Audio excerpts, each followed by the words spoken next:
Buenas tardes a todos, les agradezco por su presencia en este nuevo módulo de la Academia de Liderazgo e Innovación Democrática, esta vez por el módulo de principios del humanismo cristiano, de manos del diputado Juan Miguel Mateus.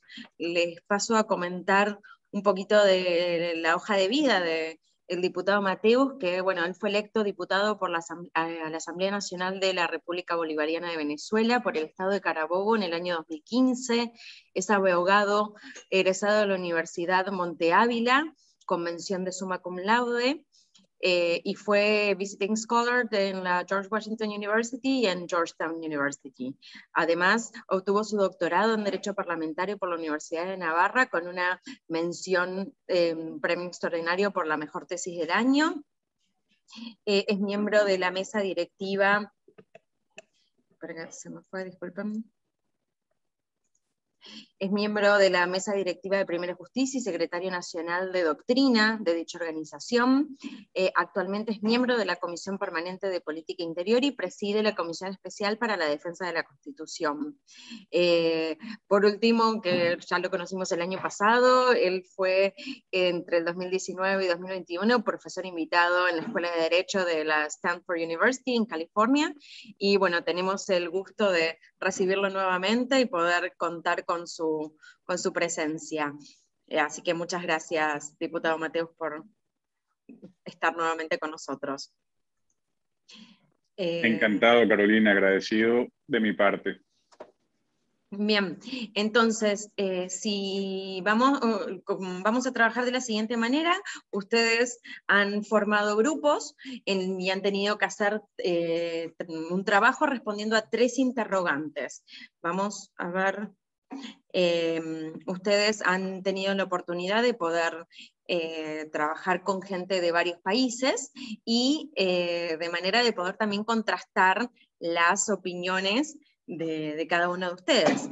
Así que vamos a ver si hay alguien del grupo 1 disponible que quiera comenzar a trabajar. Si no, comenzamos con...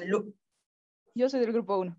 Bien, disculpa, Lourdes. Entonces, bueno, te pido por favor que te presentes a los miembros de tu equipo y comiences con tu exposición. Y si nos quieres recordar las preguntas también.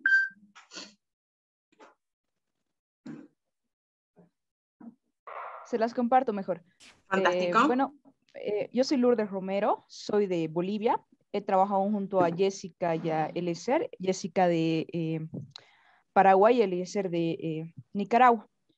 Para la primera pregunta, que es cómo potenciar la organización y acción de los partidos inspirados en el humanismo cristiano, de manera que sean partidos inspirados en valores firmes, pero con vocación de poder real, creemos que para esto lo más importante es la coherencia política, ¿no? Es decir, la capacidad de llevar a los hechos los valores, principios y agendas que se manejan en el discurso político. De una manera más sencilla, llevar a hechos aquello que se predica, ¿no? Hacer lo que se predica. En la segunda pregunta de cómo deben proceder los partidos inspirados en el humanismo cristiano cuando en su seno se producen escándalos de corrupción, creemos que, la justicia es parte del humanismo cristiano, por ende los partidos políticos inspirados en deben proceder de acuerdo a la ley de cada país y lo que establece para penar la corrupción. Esto deslindándose de lo que es el individuo y haciendo una apertura a lo que es la fiscalización de la justicia y la sociedad. Esto de manera que siempre hay una colaboración con la justicia, siempre y cuando se respete el debido proceso. Ahora, para la tercera pregunta, que es cómo lograr la acción de los partidos políticos inspirados en el humanismo cristiano y incida decisivamente en la cultura política de los países de los que se trate y en concreto en la defensa de los derechos humanos.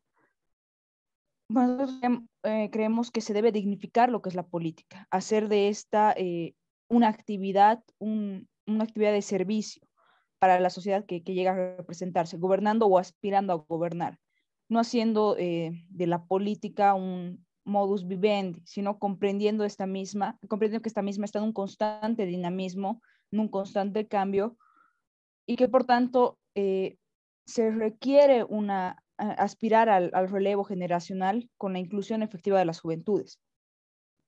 Ahora bien, también creemos que se debe generar un sentido de pertenencia que permita la no negociabilidad de los principios y valores partidarios que generalmente llegan a ser los derechos humanos, ¿no? Como la dignidad humana y la vida, la libertad individual y la justicia y la propiedad. Eso sería. Muchas gracias. Muy bien, gracias Lourdes. Una cuestión que me parece interesante para todos los equipos y que después les voy a preguntar a medida que vayan pasando, es si hubo divergencias entre los diferentes países, ¿no? A la hora de pensar las respuestas, porque a veces somos muy parecidos, pero también a veces somos distintos, entonces resulta interesante, más allá de la respuesta que consensuaron, en qué detalles podrían haber habido diferencias. Eso de mi parte un poco de curiosa. No sé, el diputado si quiere agregar algo en función de lo que expuso la compañera. No, Carolina, si hubiese una ronda final de comentarios, estoy tomando nota de todo lo que han dicho, solamente quiero felicitarlos por lo concreto de las respuestas. Se ve que las rumiaron mucho, las pensaron mucho y han sido concretas y precisas. Fantástico, entonces, bueno, sigamos con el grupo 2, que la veo a Pabla, no sé si quién estará disponible para hablar del grupo, o Francisco, que siempre le gusta charlar. No sé cuál es. Buenas noches. ¿Cómo estás? Muy bien, somos el grupo 2. ¿Podés comentarnos quiénes trabajaron con ustedes en el grupo 2, por favor?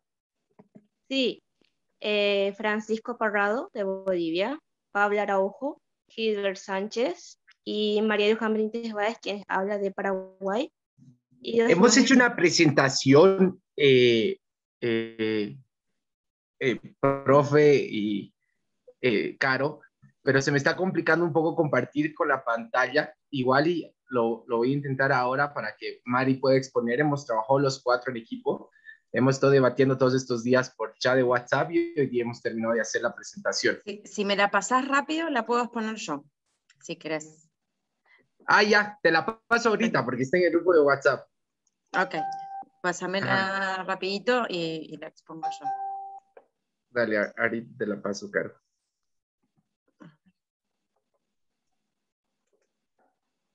Y avísame por dónde me la pasaste, así la bajo rapidito.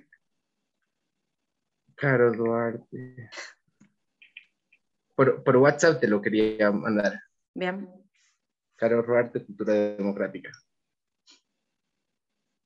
Ahí la tienes. Ahí, perfecto, ya la bajo. Muchas gracias, Caro. Se me lentea la computadora. El resto también sí me la quiere pasar por WhatsApp. A mí personalmente, no la pasen a todos, así no molestamos a los demás. Y ya voy compartiendo. Esto es aquí. Perfecto, Mari, ya estamos listas. Adelante. Muy bien. Como ya dijimos los integrantes, pasamos a las respuestas a las preguntas que nos hicieron.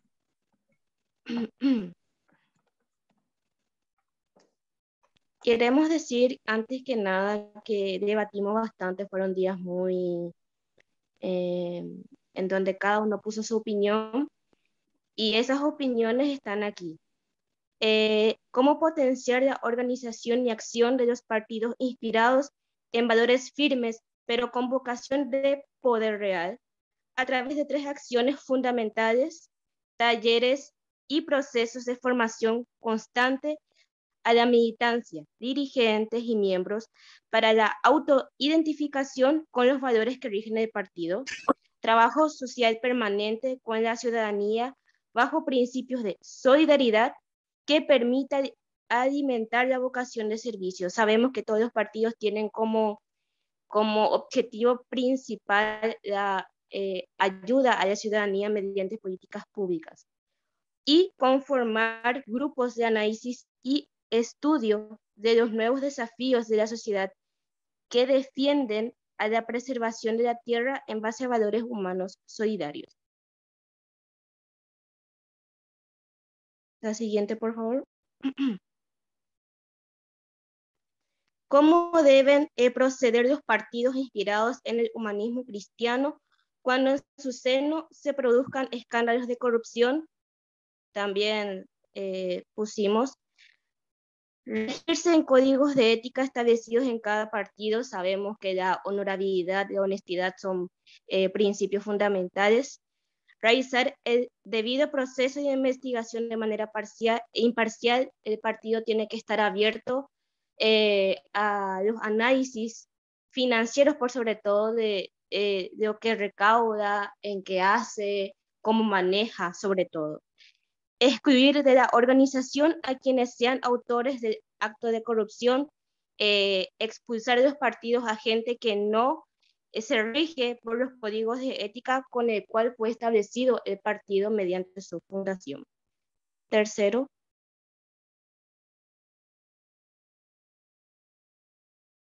y por último, ¿cómo logramos que la acción de los partidos inspirados en el humanismo cristiano incida decisivamente en la cultura política de los países y en concreto en la defensa de los derechos humanos? Sabemos que los derechos humanos son irrenunciables y que se deben cumplir sin importar el origen, la raza, el color o la religión, y también el sexo de los habitantes. También implica optar un estilo de vida por y para el colectivo donde se tenga el favor individual y se encauce en velar por el bien común. La promoción de este estilo de vida debe ser generada por todos los miembros de los partidos hacia la sociedad. Y tercero, realizar pronunciamientos y documentos sobre coyunturas sociales, políticas, económicas y culturales para evitar la vulneración y violación de los derechos humanos, los cuales también buscan los partidos hacer políticas públicas en defensa sobre todo de los países, de los órganos más vulnerados, como lo son los niños, las mujeres, los adultos mayores, entre otras personas, como también nuestros hermanos indígenas, quienes son también violentados en sus derechos. Muchas gracias.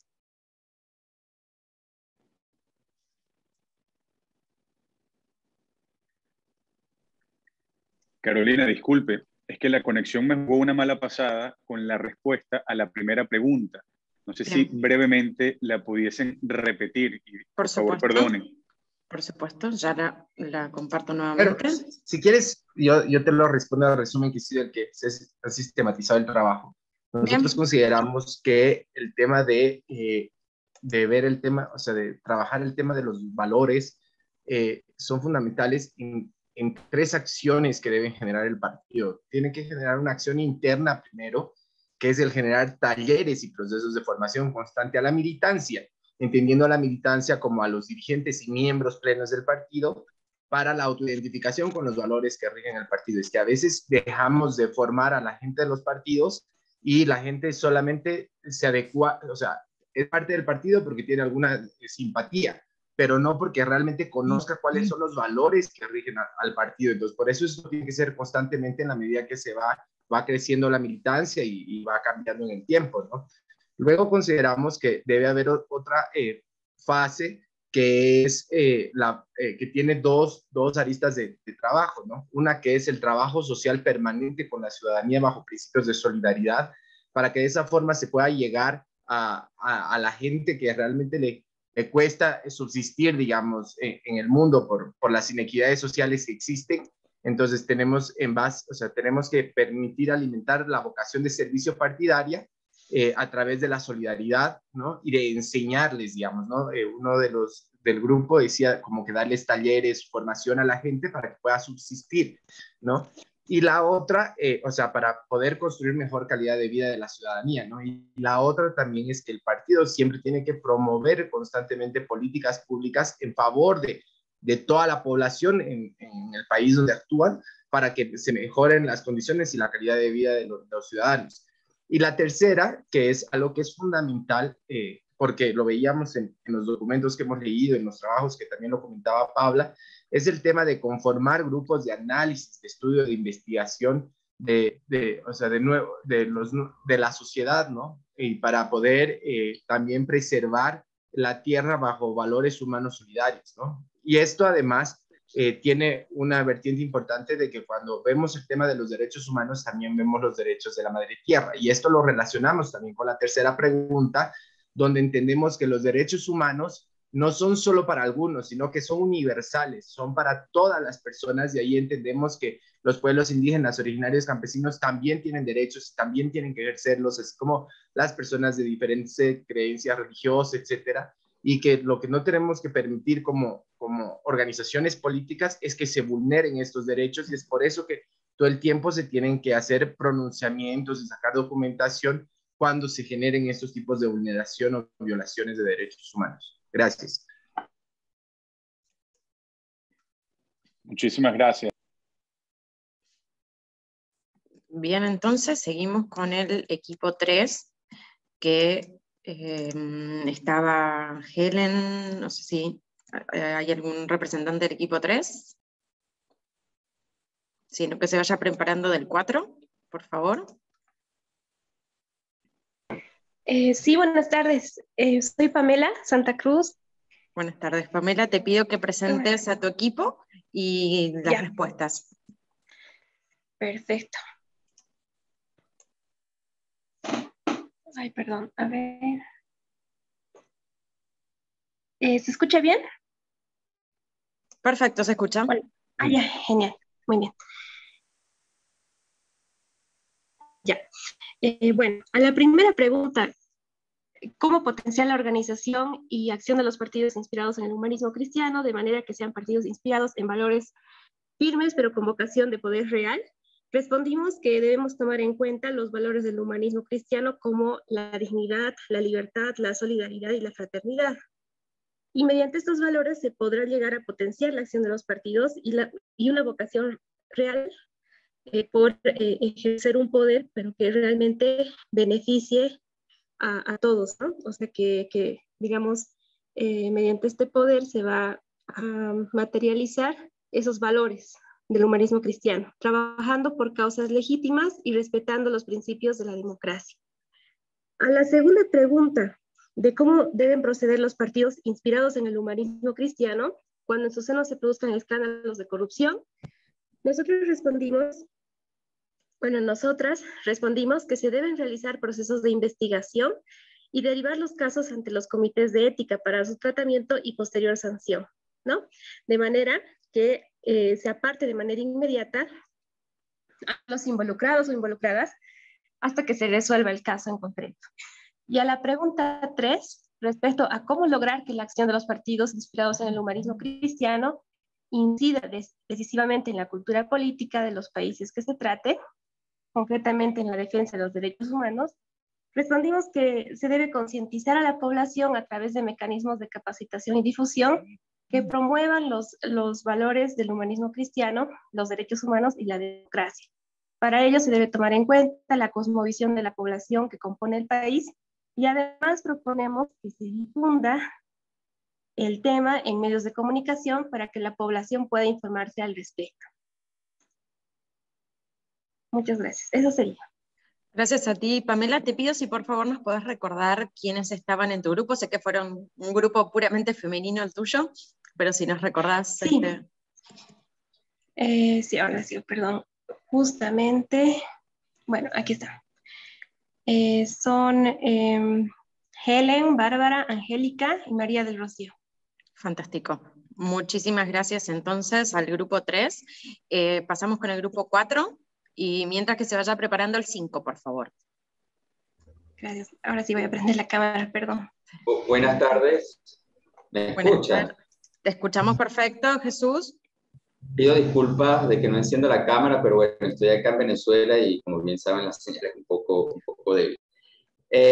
Bueno, mi grupo estuvo conformado por Caterina Herrera, si no me equivoco, Herrera, de Bolivia, Jessica Rodríguez, de la República de Argentina, Hugo López, de Bolivia, y mi persona, Jesús Soto, de Venezuela.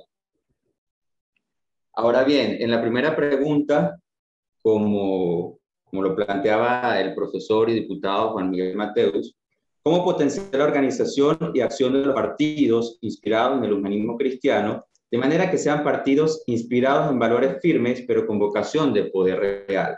Nosotros planteábamos que la acción política radica en el hacer, en el trabajar por el bienestar social, siendo parte de los valores del humanismo cristiano, el centrarse en la dignidad de la persona humana, defensa de la vida y promoción de la familia. Las diferentes organizaciones políticas deben inspirarse precisamente en estos ideales para el fomento de sus principios, y con ello la formación de la militancia de base de cada organización política, ya que ellos son los que de una u otra manera pues son los que van a llevar esa voz y esas banderas de lucha por parte de cada organización política, y son los que de una u otra manera pues van a estar allí de frente a esa primera imagen que se va a dar de cada organización política. Es por esto que vemos como estos valores principales inspiradores de cada organización política.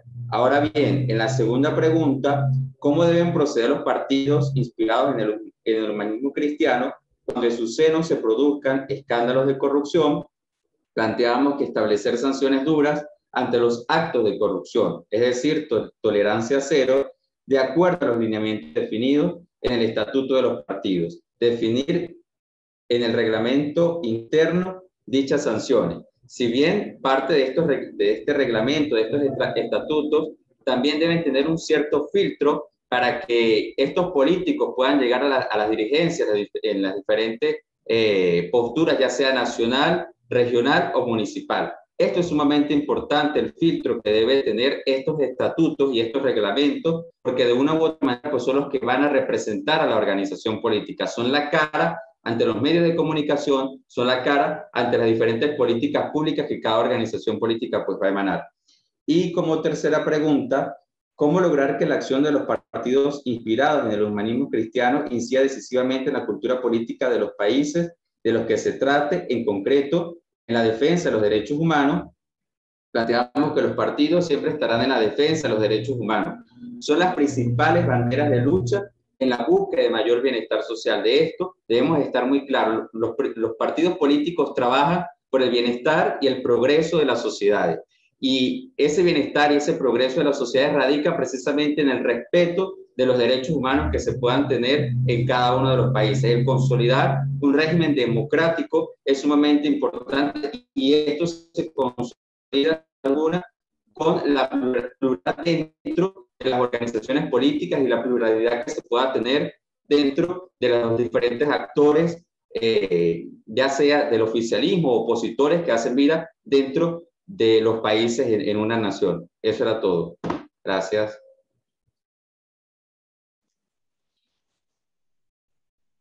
Gracias a ti, Jesús, por la participación tuya de tu equipo. Te pido entonces al siguiente equipo, si puede, vamos por el grupo 5, sería que seguimos, y se vaya preparando el grupo 6, por favor.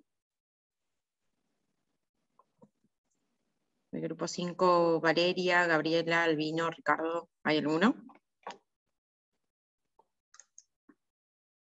Bueno, si no, seguimos con el grupo 6 de Lila, que la vi conectada hace un minuto, Gonzalo, que también lo veo aquí, Macarena, Alejandra, ¿están? Yo estoy por el grupo 6. Bien. Sí. Por favor, entonces te pido si podés presentar a tu equipo y las respuestas. Bueno, en el grupo 6 trabajaron Lila y Ricardo de Nicaragua, también Alejandra de Bolivia y yo, Macarena, de Paraguay. Hubo un compañero más que participó, pero la verdad es que no se presentó, por eso no te digo su nombre. Ok. Respondiendo a la primera pregunta de cómo potenciar la organización y acción de los partidos inspirados en el humanismo cristiano de manera que sean partidos inspirados en valores firmes, pero con vocación de poder real. Respondimos promover y practicar siempre los valores del humanismo cristiano: paz, solidaridad, bien común, dignidad de la persona, como pilares de la organización. Ser perseverantes en la acción y búsqueda de estos valores, aunque el Estado no los establezca. Trabajar con espacios de formación, captación de jóvenes, fomentar y potenciar su liderazgo para formar líderes con capacidad, principios y valores. Y veo que en ese punto ya coincidimos con otro grupo. en el punto 2 de cómo deben proceder los partidos inspirados en el humanismo cristiano cuando en su seno se produzcan escándalos de corrupción, ser totalmente transparentes con las personas o población por el hecho ocurrido. Primeramente, practicar los valores del humanismo cristiano y ética en el individuo para afrontar la situación, cuidar la dignidad humana. Como segundo paso, respetar y seguir los estatutos de la organización. Como tercer paso, respetar las normas del Estado en caso de que el escándalo de corrupción lo requiera. No se pueden apañar a una persona por un crimen que cometió ni minimizar lo ocurrido. Los derechos humanos deben ser respetados siempre. Establecimos un orden de persona, organización y Estado. Y como algunos de mis compañeros dijeron, muchos candidatos cuando asumen un cargo dejan de representar a su partido y lo que hacen es representar al pueblo que los eligió y muchas veces se olvidan de eso. Y en el punto número 3, de cómo lograr que la acción de los partidos inspirados en el humanismo cristiano incida decisivamente en la cultura política de los países de los que se trate y en concreto en la defensa de los derechos humanos. Modificar la cultura política de los países es una tarea que por naturaleza consideramos muy difícil. Y la principal manera de lograr esa incidencia, pensamos, es practicar las acciones que inspiren en el humanismo cristiano, llevar a la acción y demostrarlas constantemente. Como se mencionó en la respuesta a la primera pregunta, debemos ser perseverantes. Cada partido debe hacer prácticas demócratas de manera interna y externa, por ejemplo, cuando eligen a sus representantes y en todas las acciones que lleven a cabo como partido. Gracias. Gracias a vos, Macarena. ¿Alguna persona entonces del grupo 5? Que veo 3 personas acá conectadas y quieren participar. Si no, seguimos con el grupo 7, por favor, que se vayan disponiendo. Pero bueno, adelante, si no, los del grupo 7, si quieren exponer ustedes. Buenas tardes, buenas tardes. Espero estén bien todas y todos. Bueno, vamos a hacer por parte del grupo 7 la exposición. Espérense, quiero ver que los miembros de este equipo estamos Yader Parajón y mi persona de Nicaragua, Rosemary Durán de Bolivia, Mauricio Castro de Bolivia y Lady, que Lady se me escapó, ¿verdad? El apellido por ahí. Pero bueno, estas son nuestras consideraciones alrededor del tema, ¿verdad? ¿Cómo potenciar la organización y la acción de los partidos inspirados en el humanismo cristiano de manera que sean organizaciones inspiradas en valores firmes, pero con vocación de poder real? Nosotros consideramos que el humanismo cristiano en nuestros países debe ser promovido dentro de las organizaciones.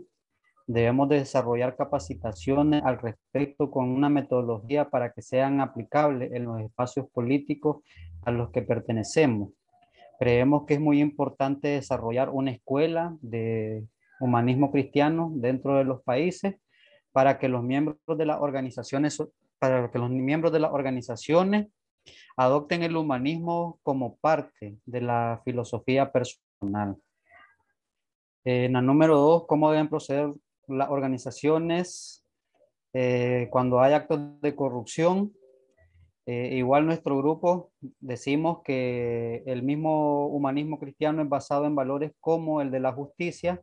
Por tanto, si existen hechos de corrupción en el seno de las organizaciones, todos deben de ser aclarados, buscar la verdad y al finalizar solucionar cualquier asunto siendo fiel al marco de la verdad, tomando en cuenta que debemos ser testimonio vivo de lo que proclamamos y siempre, como dice el humanismo cristiano, principalmente centrar las acciones en el bienestar de las personas y de las familias a las que representamos.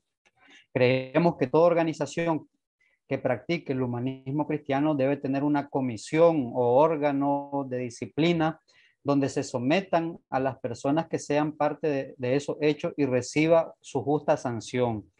Consideramos que si no existe sanción, además de ser un precedente, sería una enfermedad dentro de las organizaciones. Todo lo que dañe la imagen de la organización debe ser atendido con prioridad y seriedad.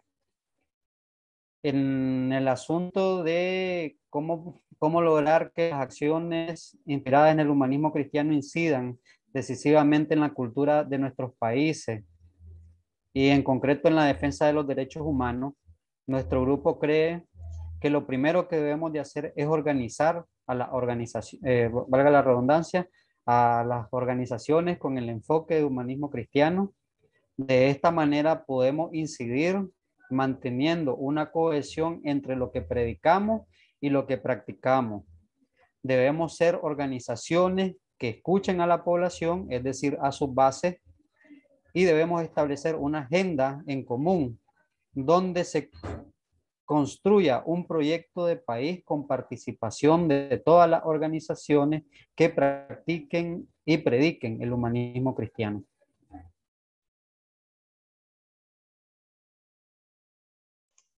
Excelente. Sergio, te agradezco mucho entonces tu participación. Aquí del equipo que faltaba entonces, que era el equipo 5, me dijeron que están con algunos inconvenientes de internet, que están en la reunión, pero no están pudiendo hablar.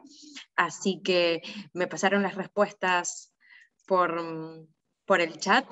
En el equipo estaban Valeria Ángelo de Bolivia, Gabriela Pérez de Bolivia, Albino Ruiz de Paraguay y Ricardo Rivera de Bolivia. Entonces, respecto de la primera pregunta, dice que según el parecer del grupo, sí deseamos potenciar el partido y tenemos base humanista. Lo primero que habría que hacer es que nuestro candidato y sus integrantes cumplan con todos los valores humanistas y cristianos, ya que con el ejemplo y la experiencia se puede convencer a más personas a que crean en nuestra palabra como partido. Respecto de la segunda pregunta, respondieron que en caso de ocurrir un acto de corrupción, ya que como principal valor se tiene el bien común, lo que se debe hacer es aceptar el error de manera pública y subsanar este hecho con el procedimiento que corresponda, en el área penal específicamente, para que la persona responsable, sin importar el cargo jerárquico que tenga, o sin importar el cargo jerárquico que tenga, porque es muy común ahora ocultar y tapar esos hechos. Entonces, demostrar el compromiso y hacer prevalecer el valor de la justicia social hará que la confianza en el partido no se vea quebrantada. Y respecto de la última, respondieron que una manera es demostrar que la vida humana está por sobre cualquier otro derecho, su libertad y dignidad no están en juego, y para hacerlas efectivas se deben crear políticas de educación que desde colegios que se enseñen los valores para obtener resultados en el nivel macro. Esto entonces fue la respuesta del equipo 5. En lo que a mí respecta, bueno, gracias a todos por las respuestas y especialmente gracias por haber sido concisos y cumplido con el pedido de que fueran de menos de 10 minutos. Fueron muchísimo menos de 10 minutos, así luego damos lugar para continuar. Entonces le doy la palabra al diputado Mateus para que continúe, pues ya terminamos con todos los equipos. Bueno, muchísimas gracias, Carolina. Espero se escuche perfectamente. Lo primero es que yo quiero reiterar la importancia de los tres temas planteados. También tengo que citar, como tú lo has dicho, lo has destacado, Carolina, la manera clara, concreta, precisa, en la cual han expuesto de una manera sencilla pues temas que son complicados, enredados y sobre los cuales tenemos experiencia o sobre los cuales todos tememos de nuestros partidos. Yo quisiera hacer algunos comentarios generales, en primer lugar sobre cada una de las preguntas, y después quisiera poner algún énfasis, si me lo permites, Carolina, en las respuestas concretas que elaboraron los grupos para estas preguntas. El primer punto, el primer tema, que es el tema del cómo ganar, el cómo mantener firmes, fieles, los principios que nos inspiran, que nos animan, en este caso los principios del humanismo cristiano, pero al mismo tiempo aparecer ante la sociedad, ante la ciudadanía, como opciones de poder real, de manera que no haya una solución de continuidad, una grieta, una brecha entre el mundo de los valores y la vivencia de los valores y la posibilidad de implementar esos valores en la práctica política real. Eso es un desafío que tenemos en todos los partidos del mundo entero, pero es un desafío que se hace mayor conforme los valores que se asumen, los valores que se viven son más elevados y tienen que ver más en lo esencial, lo nuclear, con la persona, con la dignidad de la persona. Yo diría básicamente que para lograr ese equilibrio perfecto entre la vivencia de los valores y la vocación real de poder, hay algunos elementos que sirven de tránsito. El primero es la laboriosidad. Para inspirados en el humanismo cristiano, tenemos, por la cita pregunta, pero los partidos que estamos inspirados por el humanismo cristiano, tenemos la necesidad de trabajar doblemente o trabajar mucho más. Por eso la virtud de la laboriosidad, para lograr en un clima cultural que nos es adverso, en una sociedad que aunque tengan raíces cristianas, están cada vez más secularizadas, más volcadas sobre el laicismo, pues nosotros tenemos que trabajar de una manera más intensa y la virtud de la laboriosidad es fundamental.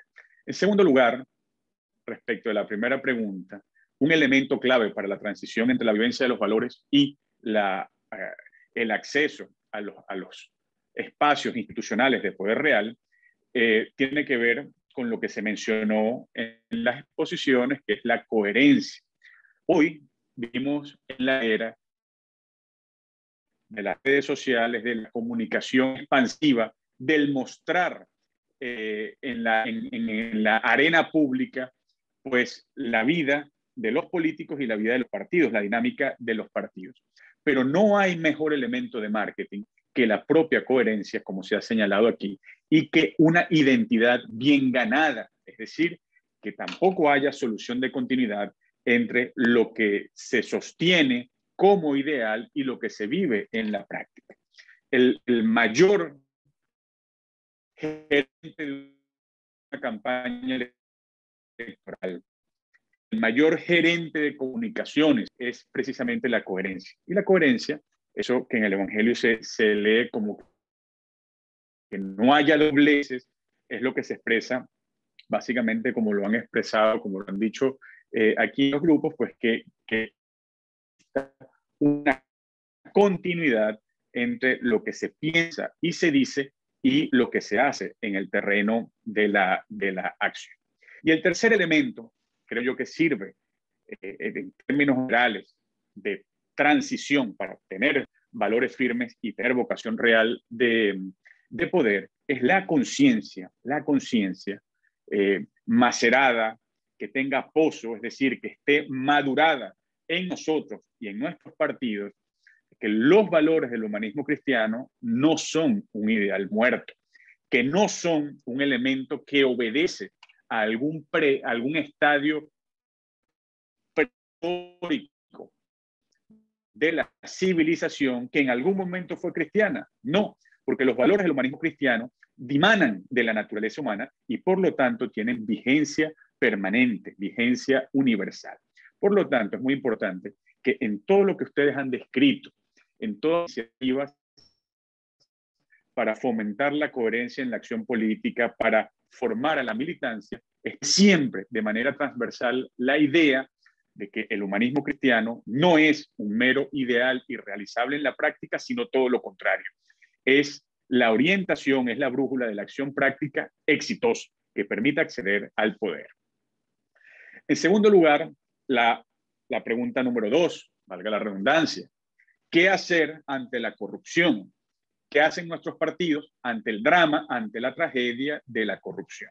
De manera preliminar, varias ideas. Uno, no hay ningún político, no existe ningún político que no esté expuesto a el mal de la corrupción, que no sea capaz eventualmente de incurrir en el mal de la corrupción, y lo mismo ocurre con los partidos políticos. Con lo cual tenemos que tener plena conciencia de que ese es un mal que está en nuestro entorno, que nos acecha, que es posible, y por eso hay que poner todos los cortafuegos necesarios para que eso no ocurra.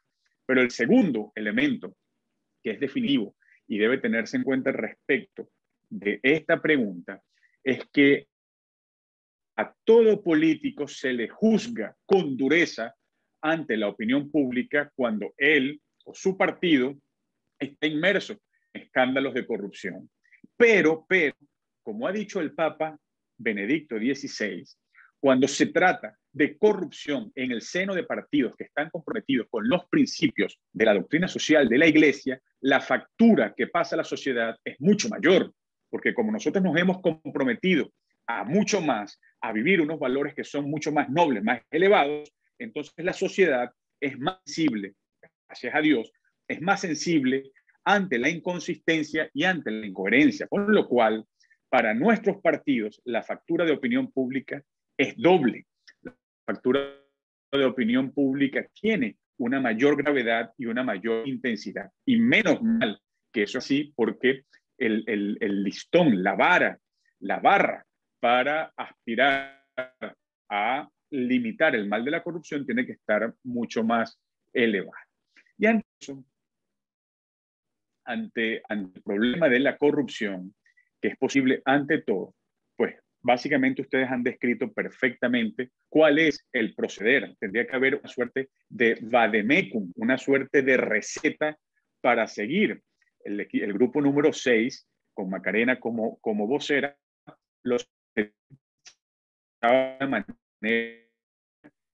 a mí me parece correcta y ojalá pudiésemos decir a la persona, hay que verla, a la persona inmersa en corrupción o que está en una trama o estructura de corrupción, hay que verla en sus derechos, porque se le va a investigar, porque va a buscar la verdad respecto de los hechos y hay que, por supuesto, garantizarle un debido proceso. Hay que tener en cuenta que esa persona, o de esa persona que puede estar presuntamente inmersa en corrupción, nosotros también aspiramos lo mejor. Si ha cometido un hecho de corrupción o de injusticia, pues que se redima en lo interior pero eso no obsta para que, preservando los derechos de la persona y aspirando a su proceso de conversión interior, de redención interior, el partido o el derecho del partido, el derecho interno del partido y el derecho del Estado, pues apliquen. Con lo cual hay que crear un protocolo. Eso existe, especialmente está avanzado en partidos europeos, con todas las tramas de corrupción alternativamente en España entre el Partido Popular y el Partido Socialista Obrero Español, las internacionales, la Internacional de Centro y la Internacional Socialista, han tratado de desarrollar vademecums, recetas en virtud de las cuales el derecho interno se aplica inmediatamente, investigaciones dentro de los partidos, suspensión de la cualidad de militante. Fíjense que digo suspensión y no pérdida, porque la suspensión de la cualidad de militante es la que se compagina con la presunción de inocencia. Internamente no se podría perder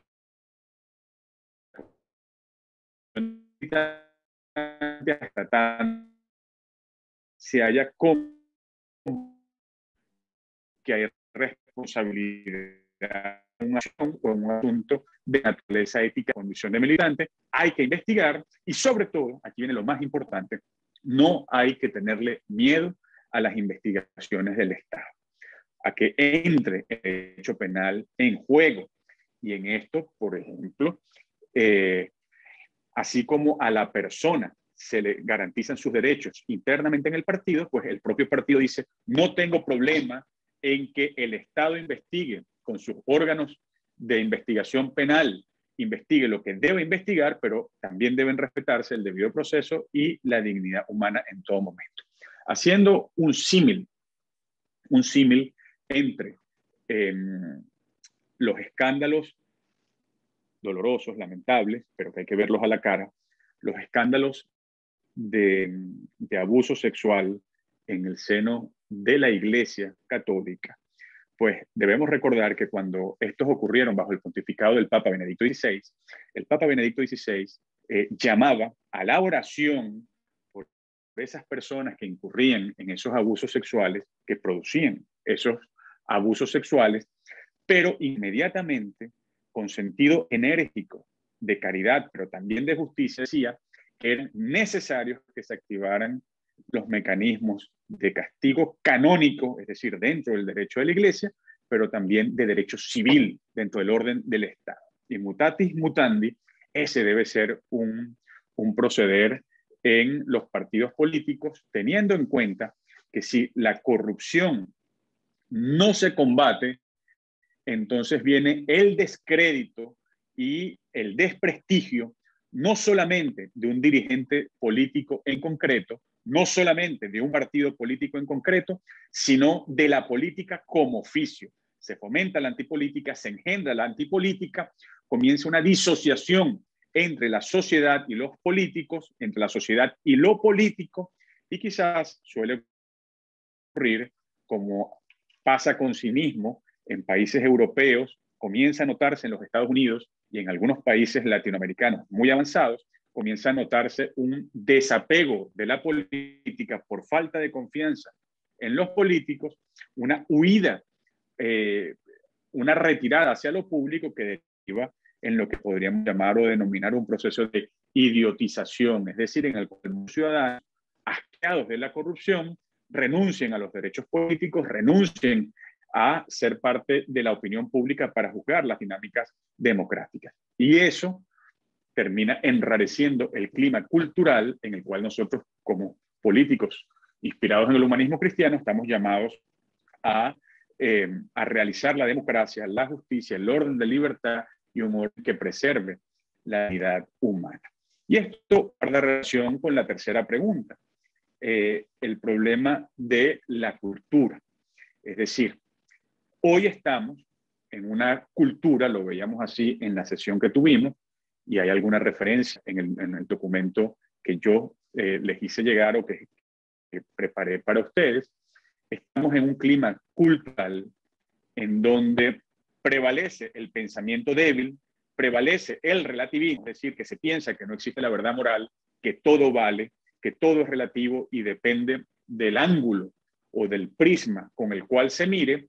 Y en ese sentido, pues un ambiente de relativismo cultural es un clima político que debilita, escúchese bien esto, debilita el accionar de los políticos centro-humanistas y que imposibilita, o por lo menos dificulta de una manera real, tangible, que los políticos inspirados en el humanismo cristiano accedan a la institucionalidad del Estado de poder.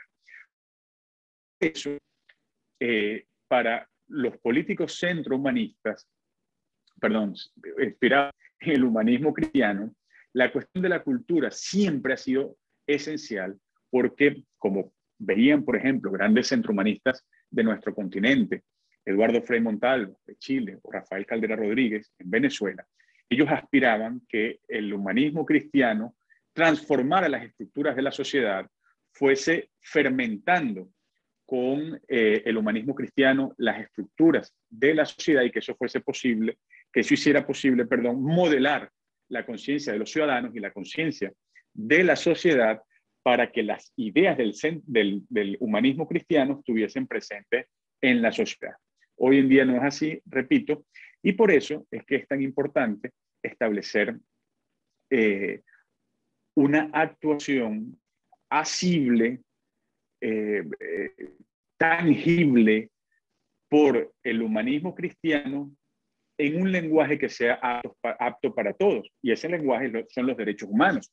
Es colocar la dignidad humana en centro de todo, decía Sergio, el Grupo 7, que hay que establecer unas agendas comunes Y esas agendas comunes que colocan a la persona en el centro, que colocan la dignidad humana en el centro, y que esa agenda común tiende a ensancharse porque aspira a políticos y a la sociedad entera, a alcanzar a políticos de todos los ámbitos del espectro ideológico y a la ponerse en clave cultural, en clave ideológica. Y allí viene un problema que nosotros en la actualidad, y el problema es que cada vez más se ideologizan los derechos humanos. Los derechos humanos pierden fundamento objetivo, pierden su sentido de referencia, tener como referencia la dignidad humana, y entonces, por ser ideológicos o por pretendérseles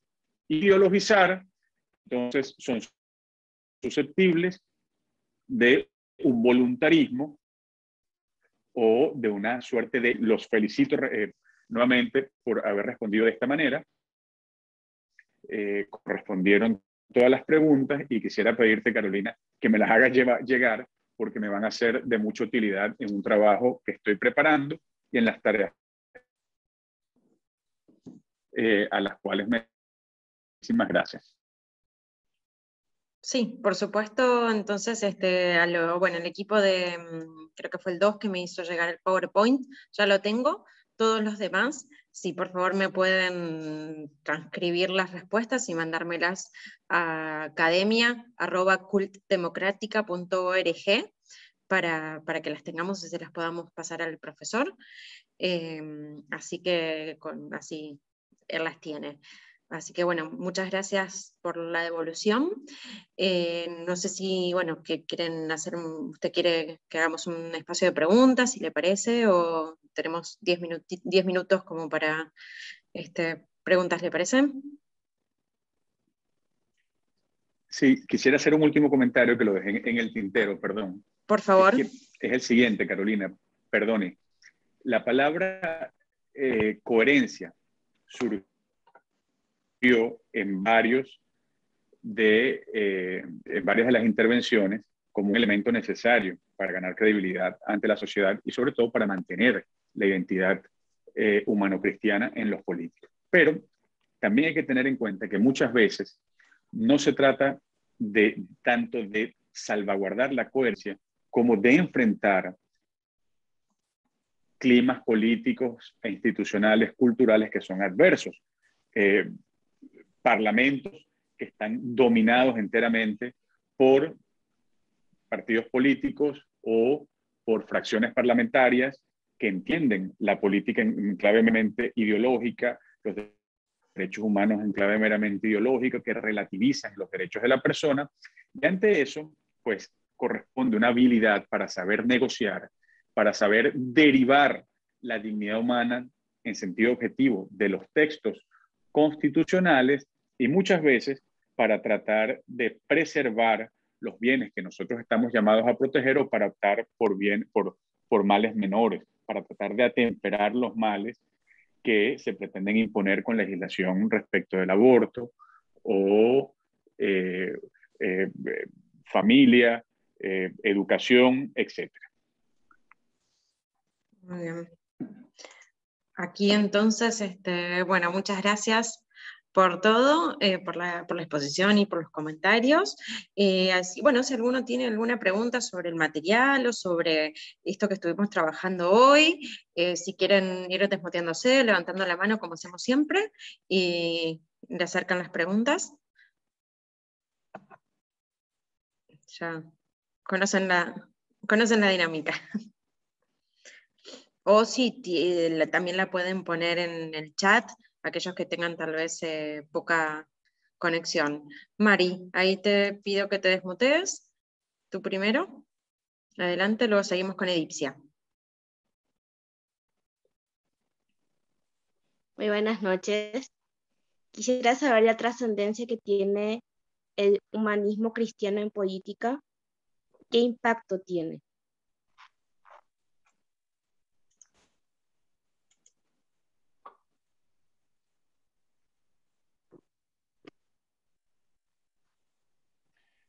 ¿Voy una a una, Carolina? Bueno, Dipsia, si querés vos también hacer la tuya, sí, hacemos en bloque de a dos. Gracias, Carolina. Gracias, diputado, por su exposición muy interesante. Yo quería preguntarle cómo se maneja el tema de la corrupción y la ética desde el humanismo cristiano en entornos represivos en el que los estados están cooptados y que la justicia realmente no funciona y que nuestras organizaciones en ese entorno tienen que resolver también estas crisis, ¿verdad? Entonces, ¿cuál es desde la experiencia que ustedes tienen? Nosotros en Nicaragua pues estamos en un momento complicado tratando de administrar estas circunstancias porque es complicado, ¿no? Cómo administrar desde las comisiones internas sin que eso pueda trasladarse a espacios jurisdiccionales, ¿no? ¿O cómo piensa usted que es la forma más idónea?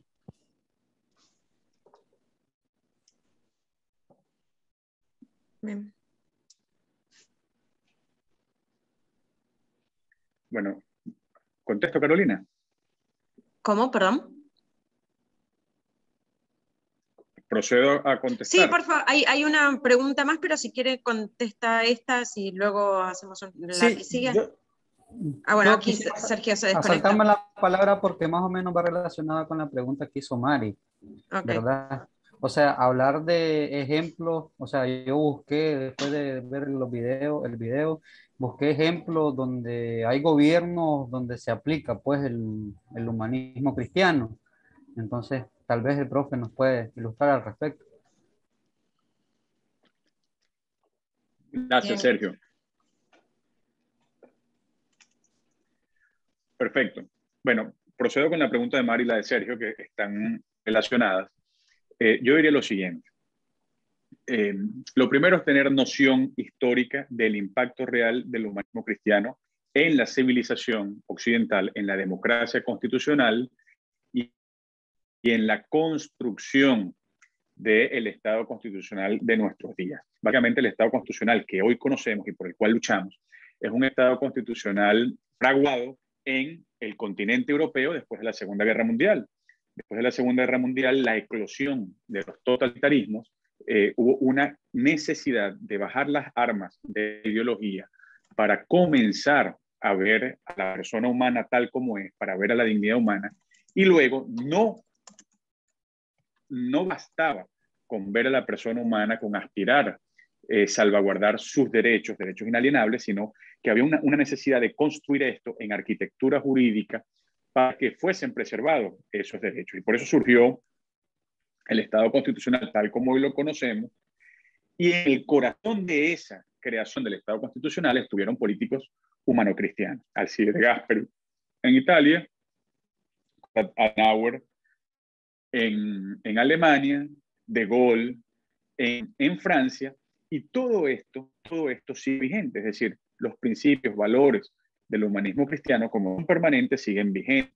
Lo que ocurre es que la cultura y la civilización son menos cristianas y por eso hay que apuntar a una reina con una audacia especial. Entonces, allí aparecen los ejemplos.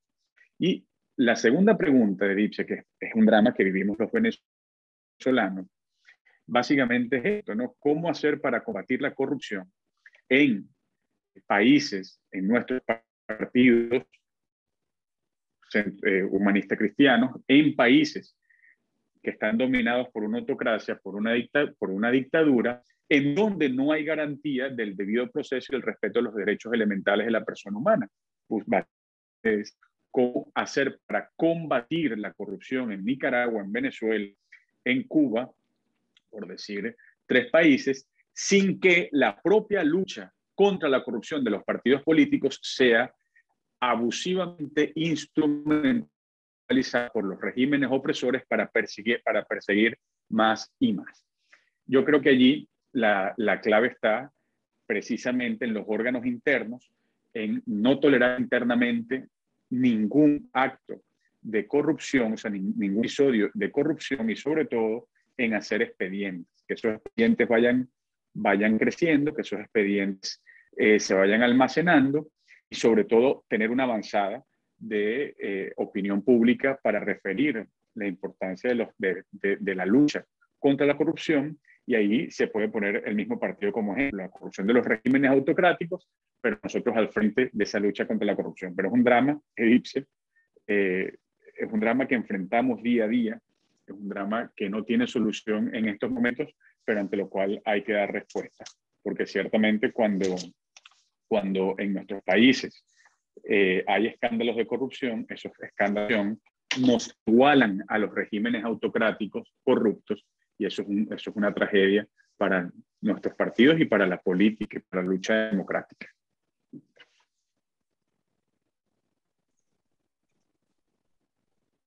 Muy bien, gracias. Aquí Francisco Parado también tiene otra pregunta, así que si quieres, Francisco, desmutearte, y si alguien más también tiene alguna otra pregunta, por favor vaya levantando la mano. Y acá Yader también preguntó algo. Leo primero, ya que estoy hablando, la de Yader, así, y luego Francisco nos comentas tú. Dice Yader de Nicaragua: señor diputado, su consideración, ¿qué hace falta a Latinoamérica? La Asamblea Legislativa. Disculpa, a la Asamblea Legislativa para que veamos interacciones de humanismo cristiano. Y luego, Francisco, América Latina, perdón, sí. ¿Qué le hace falta a América Latina para que veamos interacciones de humanismo cristiano? Así que, disculpa, Yader, por favor, si quieres, Francisco, entonces, ¿tú?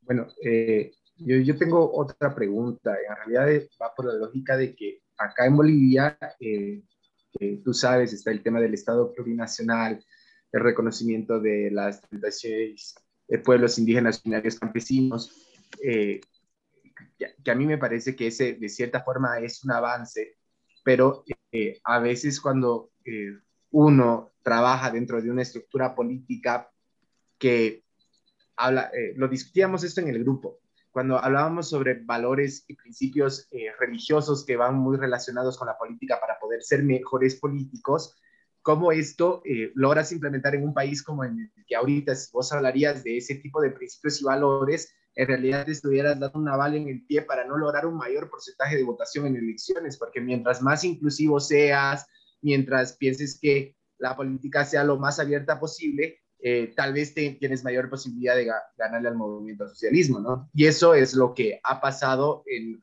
las elecciones pasadas, por ejemplo, el 2019, Comunidad Ciudadana, que era el partido que le hacía mayor frente al movimiento al socialismo, hablaba sobre, por ejemplo, de laicismo, digamos, ¿no? De que todos tenemos que reconocer que las personas tienen la libertad de creer en lo que quieran, de que tiene que haber una reconciliación en el país, que se tienen que reconocer todos los credos, pero que siempre debemos ser baluartes de buenos principios y buenos valores para la construcción de un nuevo país reconciliado con todos los sectores que han estado peleados y divididos por el discurso del movimiento al socialismo. Entonces, ¿cómo lo ves tú? ¿Cómo lo manejarías tú si te tocara estar en Bolivia y tuvieras que trabajar y construir una estructura política bajo principios y valores democráticos que vayan muy relacionados con el principio del humanismo cristiano sin tener que darte esa bala en el pie antes de empezar un proceso electoral?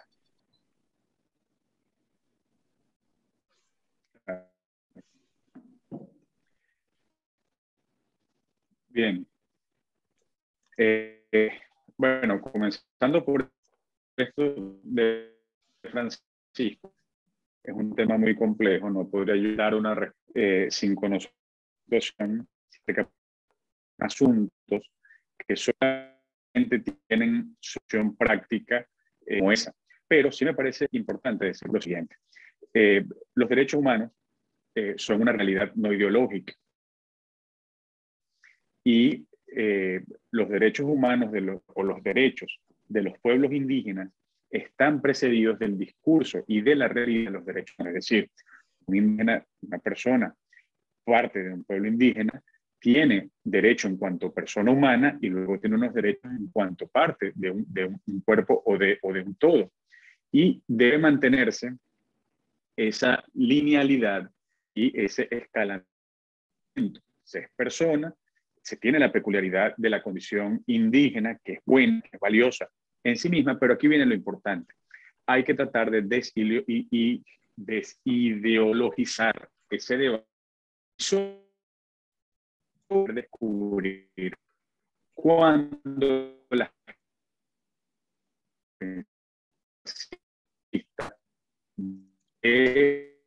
dicotomía y de la diatriba neomarxismo o neoinstrumentalización del marxismo, de las categorías de la dialéctica marxista aplicadas a los grupos minoritarios o a grupos sociales, es algo que nosotros tenemos que combatir. Una buena experiencia que hemos tenido en Venezuela es saber hacer prevalecer el sentido común con las personas que forman parte de esos grupos.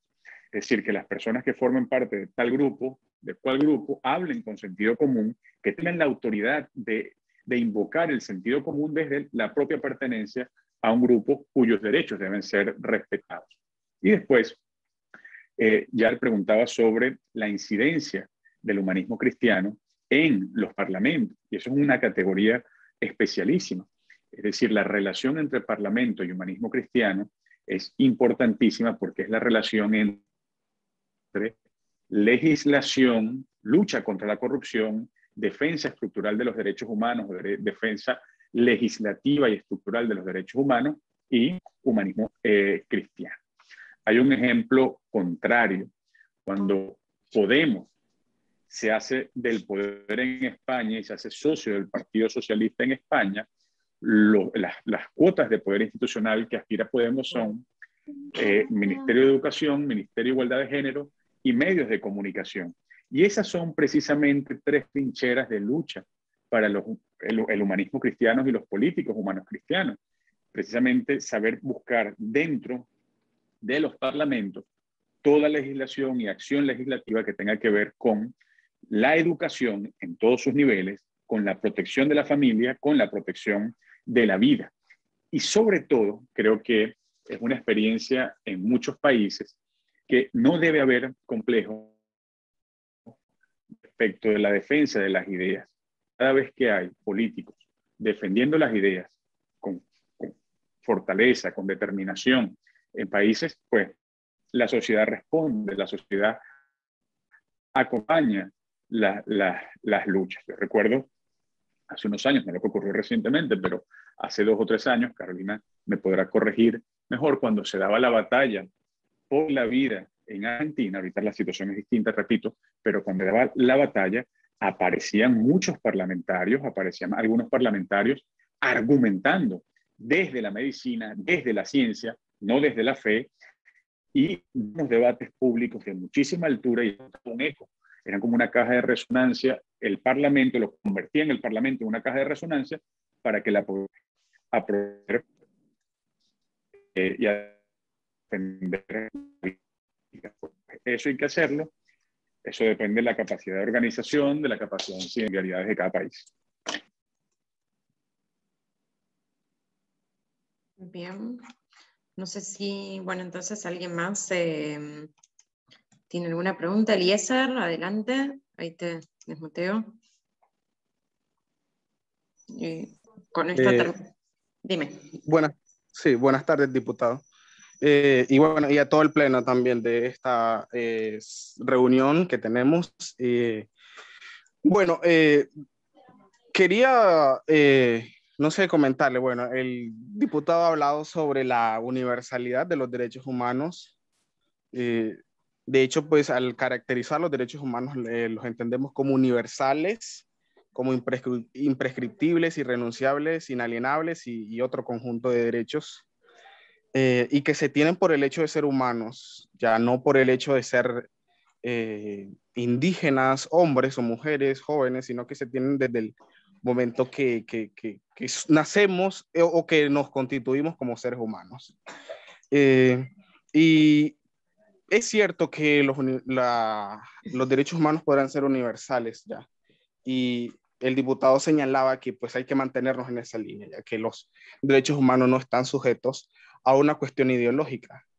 Pero, por ejemplo, en el caso del derecho, el derecho a la vida, hay que ser sinceros y hay que establecer el hecho de que cuesta encontrarse. Yo diría que no hay ni siquiera, por ejemplo, un partido que sea de izquierda que te vayas a encontrar defendiendo la vida desde la concepción. entran en una argumentación muy ambigua, no muy clara. Hay una argumentación muy ambigua, a veces muy sentimentalista, no va hacia la realidad. Y entonces, en ese sentido, yo quisiera decir que pues noto que hay cierta tendencia en los partidos de centro derecha y la derecha conservadora por defender estos derechos, ¿ya? Y segundo, una segunda pregunta que quería hacer, si hablamos de partidos ya que fundamentan su agenda en el humanismo cristiano, ya, ¿qué partidos serían los que no fundamentan su agenda en el humanismo cristiano y en qué fundamentarían esos partidos que no siguen el humanismo cristiano a la hora de definir la acción partidaria, la acción política? ¿Cuál sería el motor para definir sus agendas políticas de estos partidos? Y si puede ejemplificar.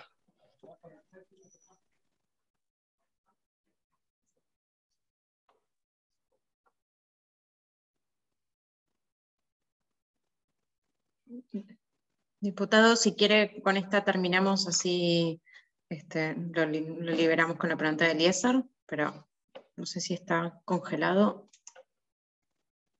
Me parece que sí. Está congelado. A ver, pongo. Que es básicamente la distinción entre el fundamento de la acción política. En el caso de los partidos, ponemos el énfasis en la centralidad de la persona. Perdón que lo corte, diputado. Tal vez si corta su cámara se lo puede escuchar porque está súper entrecortado. A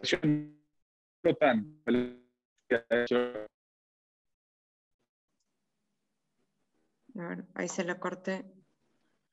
Diputado, ¿me escucha? Ahí le corté el video. A ver. Ahí le corté el video, pero no, ahora sí lo escuchamos. Le dejo el video cortado de manera que nos concentremos en la respuesta suya. Sí. Perfecto. Bueno, intento nuevamente. Ojalá se escuche. Decía que en el caso de los partidos inspirados en el humanismo cristiano, nos inspira la centralidad de la persona. Pensamos, quienes estamos inspirados por el humanismo cristiano, que el resto de los elementos del todo de la vida social y política se ordenan a la persona. En ese sentido, Estado y mercado se ordenan a la persona. Entonces, ¿en dónde se pone el fundamento?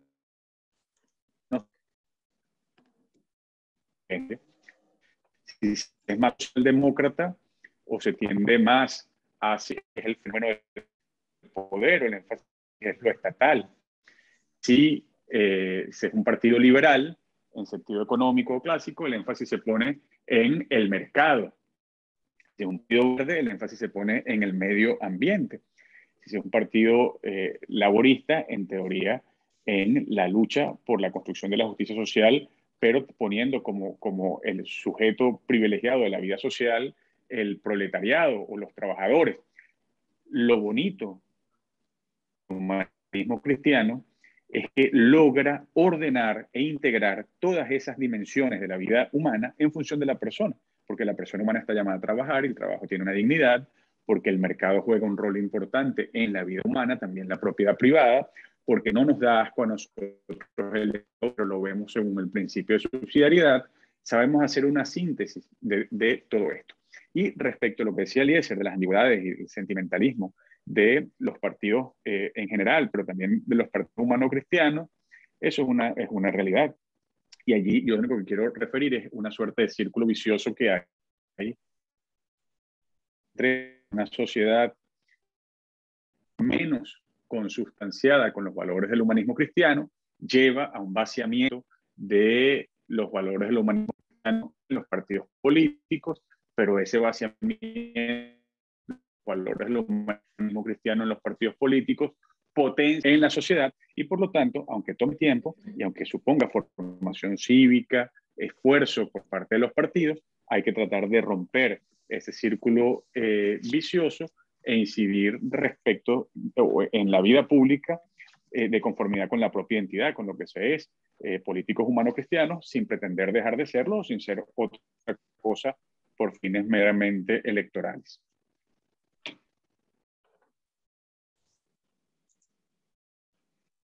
Bien, fantástico. Entonces, con esta le damos un aplauso al profesor, al diputado Mateus, y muchísimas gracias por toda su participación y por sus respuestas tan claras ante problemas tan complejos.